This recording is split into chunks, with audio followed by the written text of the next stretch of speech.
तोहफा आपकी हुकूमत का दिया हुआ है। अब मेरे ख्याल में जिस तरीके से आपने अपोजिशन की नहीं सुनी थी किसी तरमीम के ऊपर, बहुत बड़े कानूनदान इसके ऊपर बोलते रहे, आपने उनकी नहीं सुनी। आज हुकूमत ने ऑर्डिनेंस प्रोमलगेट कर दिया कि डिबेट सिरे से ही फारिग हो जाए। उन्होंने कहा हमारे पास कानूनी तौर पर हक है और बाकी मौजूद है। अब उन्होंने कर दिया है तो अब आपको क्या प्रॉब्लम है? मनी, पहली बात तो यह है कि कोई भी कानून जब भी बने उसकी नीयत को देखा जाए, और कानून बनते रहते हैं और तरमीम होती रहती हैं। ठीक है, मगर मुझे ये बताया जाए कि मीडिया कंट्रोल बिल के ये बिगड़ी हुई शक्ल है आज की, जिस पे हम बहस कर रहे हैं, जिस ऑर्डिनेंस पे। और मैं दूसरा ये कहूँगा कि जिस हुकूमत का तनकीद बर्दाश्त ना करे, उस हुकूमत के दौर में मुआशरे से भी अदमे बर्दाश्त जो है वो बढ़ती जाती है। ठीक है। और इसी तरह आज मुझे कोई ये बताए कि फेक न्यूज है क्या और उसकी तशरीह कौन करेगा। ये उसी तरह है, ठीक है, जिस तरह माजी में ये कहा जाता था कि ये कौमी मफाद में फैसला किया गया है। कौमी मफाद की डेफिनेशन क्या है और उसका फैसला कौन करता है? ठीक है। गद्दारी का, हुब्बुल वतनी का सर्टिफिकेट कौन देता है? इसी तरह मैं चलते अर्ज करूंगा कि क्या मुनीब साहब, अदारों में बैठे लोगों से गलतियां नहीं होती?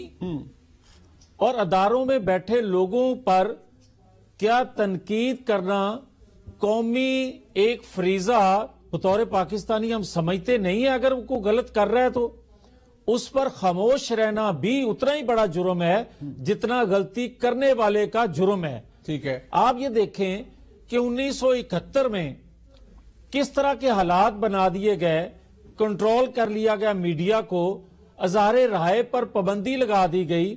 अगर उस वक्त इज़हारे राय पे पाबंदी ना होती, जो चीजें 1971 के 10-20 साल बाद सामने आई, अगर उस वक्त इज़हारे राय पर पाबंदी ना होती तो शायद इस्लाम मुमकिन होती। साहब, इनका डिफेंस ये है ना कि इज़हारे राय की पाबंदी की आड़ में गलत खबर आ जाए या कोई गलत इंफॉर्मेशन दे, लोगों की इज्जतें उछाली जाएं, जाली इल्जामात लगाए जाएं, वो दुरुस्त नहीं है। उसके ऊपर अगर हुकूमत तरमीम ला रही है, ले आई है कानून के अंदर, तो बहुत अच्छी बात है।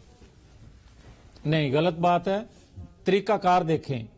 मैं ये कहता हूं कि कानून बनाना किसी भी हुकूमत वक्त की ये हक है, जो वो बेहतर समझते हैं वो लेकर आए, असेंबली में ले करें, स्टैंडिंग कमेटियों में जाए, और उसके बाद दीगर फोरम जो हैं कानून आइन में, उस फोरम पर जाए, बहस हो, और फिर कंसेंसस से जो कानून बने उसको मुकद्दस जाना जाएगा। मगर जो आप ऑर्डिनेंस के जरिए, एक सेकंड मनीब, अब मैं एक बात और करना चाहता हूं। आपने ये कानून बनाया और इसका इस्तेमाल कौन करेगा? ताकतवर। इसका इस्तेमाल कौन करेगा? Chief executive. फैसला करेगा वही। फिर मुझे ये बताएं कि आज के जो जस्टिस काजी फायज ईसा हैं, जी, ये कहते हैं ना अदारों पे उंगलियां उठाई, अदारों में बैठे लोगों का नाम लेकर बातें की गई। तो मुझे ये आप कहने की इजाजत तो दें ना मुनीब साहब कि जस्टिस काजी फायज ईसा, उन पर किसने इल्जामात लगाए, उस पर रेफरेंस किसने फाइल किया, रिव्यू किसने फाइल किया, कितने मुजरा ने उस पर प्रेस कॉन्फ्रेंस की, कितने इल्जामात लगाए और किसने माफी मांगी? मेरे ख्याल में काफी सुबकी हुई है हुकूमत को, क्योंकि जो फैसले आए हैं। अच्छा, सुबकी से बात नहीं चलेगी। एक सेकंड मनीब, एक सेकंड। नहीं मनीब, एक सेकंड मुझे दे। उनका राइट है, वो हुकूमत के ऊपर तस्दीक आमेज प्रेस कॉन्फ्रेंसेस के ऊपर वो अब उनके पास इख्तियार है कानून के तहत। वो इनके खिलाफ अदालत में जा सकते हैं इस कानून के तहत कि भाई आप पाबंदी लगा रहे हैं। अब इस कानून के तहत आप इस ऑर्डिनेंस के जरिए ये पाबंदी लगा रहे हैं, लोगों को बात करने पर पाबंदी लगा रहे हैं आप।